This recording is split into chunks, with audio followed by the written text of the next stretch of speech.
पतिं सुरगुरुं वन्दे जगत्कारणं वन्दे पन्नगभूषणं मृगधरं वन्दे पशूनां पतिं वन्दे सूर्यशशाङ्कवहिनयनं वन्दे मुकुन्दप्रियं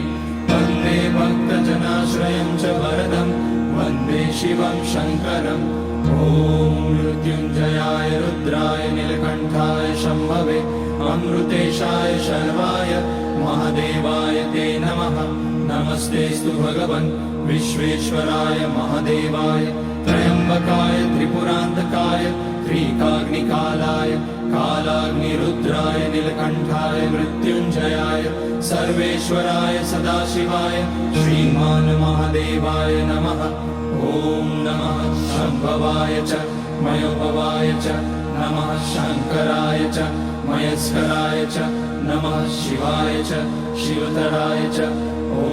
त्र्यम्बकं यजामहे सुगन्धिं पुष्टिवर्धनम् उर्वारुकमिव बन्धनान् मृत्योर्मुक्ष्यमामृतात् नागेन्द्रहाराय त्रिलोचनाय भस्माकराय महेश्वराय